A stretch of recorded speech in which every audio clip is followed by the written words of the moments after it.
Season 1 of the Pokemon Go Battle League has been going on for about a week now, and the Swagman himself here is on an 18 win streak. Now to clarify, I'm on an 18 win streak. That means that streak can get a little bit higher. Why am I doing the video now and not when the streak's over? Well, because of my work schedule and all that stuff, I wanted to get the video out to you, the tips out to you, sooner than later on this team. But if I do get more wins, expect the title of this video to change, man. 18 win streak, forget that. 23 win streak, 28 win streak, 33 win streak. Like, it could go on. At any rate, the team's good. And I felt that it was high time I share with you guys the secret strat. I gotta tell you, this strat is not my strategy. This is actually Lazer Brian's strat from the GamePress crew. I saw Lazer Brian posting this team, winning with it, and I was like, yo dude, I want to use that team. And he's like, yeah, sure man. And then I started winning all the time with it, and I was like, hey man, can I make a YouTube video on your team? And he's like, yeah, sure man, I don't care. So kudos to Lazer Brian for letting me share this team with the world. If he said no, I wouldn't do it because I'm just that kind of guy.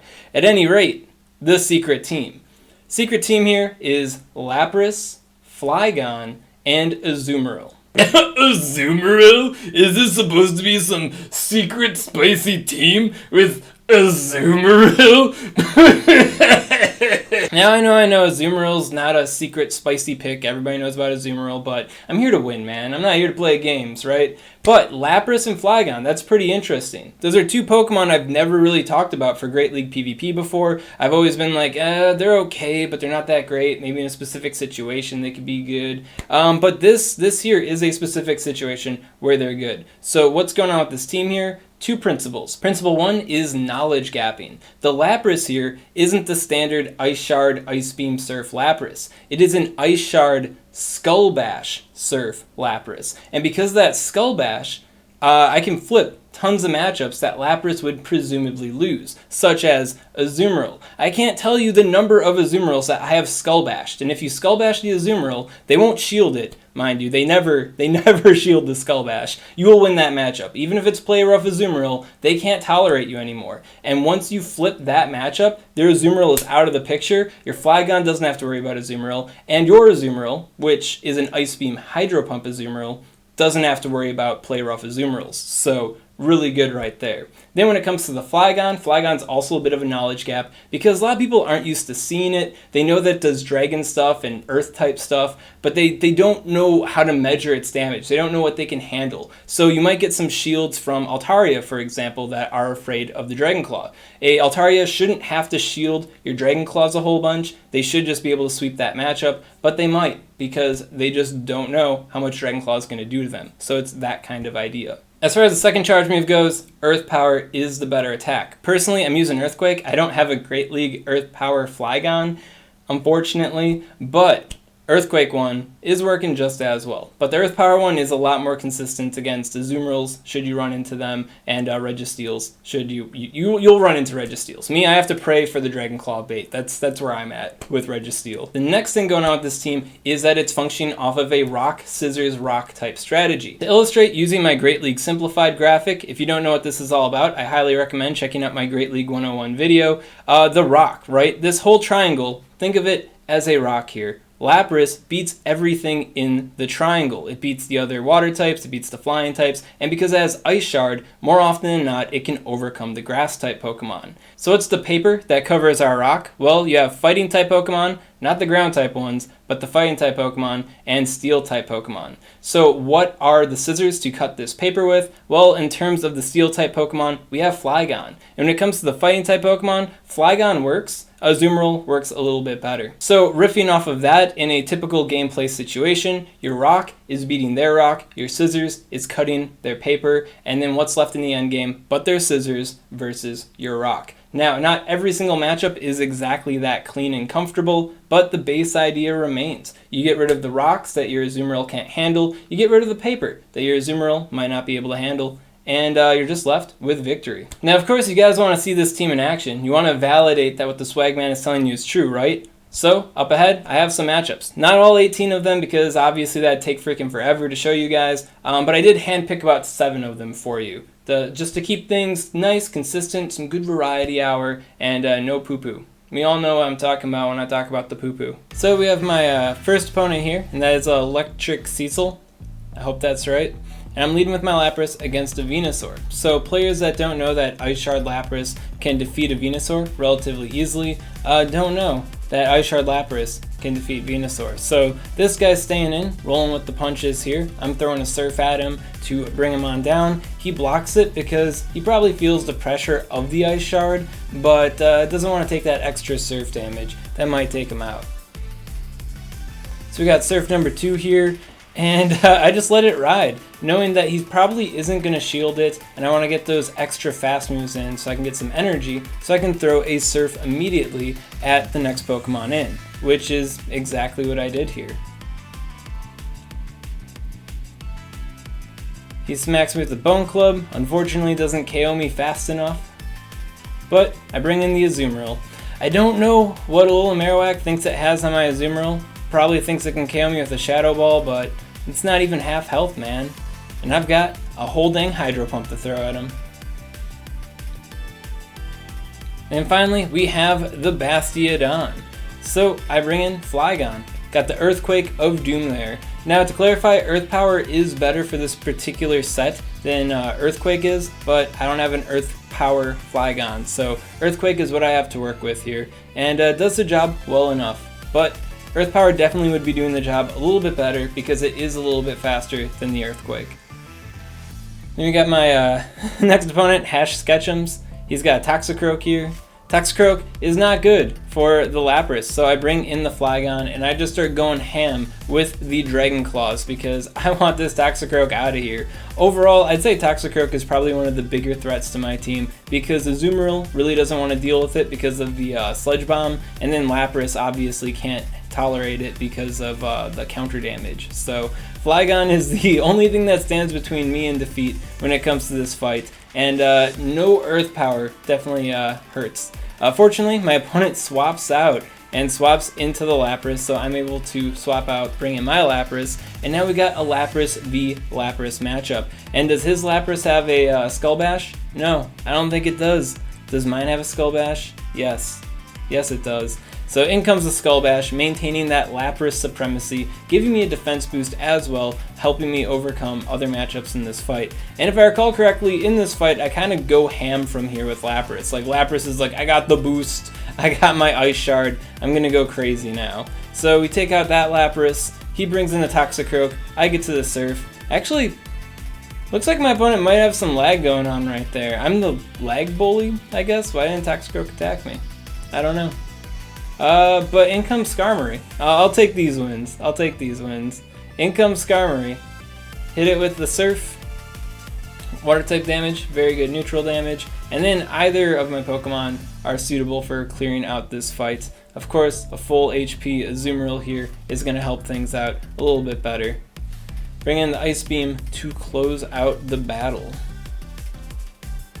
So we got Navarev 3. The third Navarev in a long line of Navarevs, and we got Haunter versus Lapras. Now, Lapras is also nice because it generally wins this matchup to begin with. The Surf is fast enough to put on that pressure, and then you got the heavy Ice Shard damage coming in with it. So the only hope Haunter has to take me out is landing a Shadow Ball. I predicted the Shadow Ball, and there goes the Haunter. He swaps in a Azumarill, lickety split though, tanking that Surf hit. And I'm like, okay, an Azumarill, that sounds like something I can Skull Bash. My opponent might be thinking I'm keeping it in just so I don't give up switch advantage or some nonsense like that, because, I mean, he just gave it up. Whatever, Skull Bash. Is Azumarill going to shield it? No, of course he isn't. Azumarill never shields the Skull Bash, and then I can bring in the Surf for the KO here. At least he shielded it. He shields it, and it's probably going for the KOing Play Rough here. But I got a full HP Azumarill, I got a whole dang Flygon. I don't think this red HP Azumarill is really going to stand up to it. Play Rough may be the better move in the mirror, but Ice Beam gets the job done at this point. So GG Azumarill. Blue Azumarill is where it's at. Then we get the Haunter coming in. Haunter's coming in for a nice little Shadow Jab. A Sludge Bomb. Oh wow, I forgot about that. Yeah, I guess he had Sludge Bomb. Be wary out there. But no, I start busting out those Dragon Claws on the Altaria. Now, in general, Altaria should win this matchup, but I should be able to get 2 Dragon Claws off before it KOs me with the Sky Attack. And then the hope is, the idea, is that Altaria is enough in a red where my Azumarill or my Lapras can come in and farm down with just fast moves, or just have enough time to get the Ice Beam. Oh jeez. Sliver of HP there. But yeah, Flygon isn't meant to beat the Altaria matchup. It's just meant to get Altaria nice and ready there. Alright, next we got Pak Choi. The battle's starting. What's Pak Choi bringing? But a Registeel. So this seems like a pretty dire situation for me. I mean, Lapras and Flygon and Azumarill don't like dealing with the Registeel. And then on top of that, I don't have Earth Power Flygon. So the Registeel matchup is even harder. But fortunately, my opponent swaps out. And because they swap out, that gives me an opportunity to swing the match in my favor by manipulating shield advantage and energy advantage. So I just start going ham on this thing with my Dragon Claws. Being a Mantine user myself back in the preseason, I know exactly what Mantine can and can't tolerate, and Mantine does not appreciate getting all those Dragon Claws in. And then because Mantine's ripe and weakened, I decided to finish it on out with just Ice Shard damage coming from Lapras, because if it were to start debuffing me with Bubble Beam, I know that I could just swap out, clear those debuffs, and then have all that energy stored up for the end game. He brings back in the Registeel, and I start whipping out the Surfs. Surf number 2. Back-to-back Surf. Full ear waggle from the Lapras. And third Surf. How much energy did I farm up there? I don't know. But we both swap out at the same time, and this looks like a pretty bad situation. I mean, this Vileplume could have easily taken me out in the endgame have circumstances not been like this, but I am able to just tank it out, and I'm able to throw that energy against the Registeel, turning what could have possibly been a lost matchup for me into a pure W. So sometimes you make mistakes and they help you out, sometimes you make mistakes and it lets the Swagman win, or at least win a little bit more cleanly than I would have otherwise. Then next up we got Gone 35789. Why these numbers? I don't know. And we got Lapras versus Azumarill. Now, I gotta tell you, out of all these videos, I cut out 5 or 6 different Skull Bash Azumarill leads just because it'd be a little bit repetitive. I kept this one in because it is the Skull Bash Azumarill lead that went the best for me. So I go in, hit him with the Skull Bash. They never shield the Skull Bash. Maybe after this video, they might start shielding the Skull Bash, but they never shield the Skull Bash. Play Rough, I can now tank 2 Play Roughs because of the Skull Bash buff. And then charging up to the next Skull Bash, I whip out a Surf. They don't want to die, so they shield. I whip in another Surf, and now they're arguably in panic mode. They don't want their Azumarill to get taken out. They're shielding in all of the Surfs here today, and that Play Rough just isn't enough. So now they're down 2 shields to my 1 shield. Lapras has taken out their Azumarill and has a little baby sliver of HP, meaning the next thing in isn't going to get that much of an energy lead off of me, which is like the ideal situation for the Lapras versus Azumarill lead. If you are using an Azumarill and you find yourself Skull Bashed by a Lapras, just let the Azumarill die. Just stop shielding stuff, just let it happen. Azumarill already lost, it got hit with the Skull Bash. Do yourself a favor and don't get swagged on by the Swagman and get eaten alive by a Skull Bash Lapras. And his last Pokemon here is Whiscash. I start whipping out the Dragon Claws. A Blizzard can take me out, but I know that the Whiscash won't be able to tolerate both Flygon and Azumarill without shields, so I'd say the rest of this fight is just a little bit of a technicality here.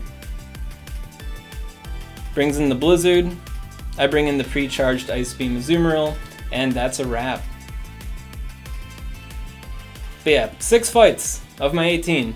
Skull Bash, Azumarill, GG. That's the best one of them. Oh, Ibuki, I can't read all those numbers fast enough. And we get a Lantern lead. So Lantern lead is pretty dangerous for me because both Lapras and Azumarill don't want to deal with this guy. So I swap in the Flygon. For whatever reason, they decide to stay in. Maybe they're feeling a little greedy, but expecting the Hydro Pump, I shield it.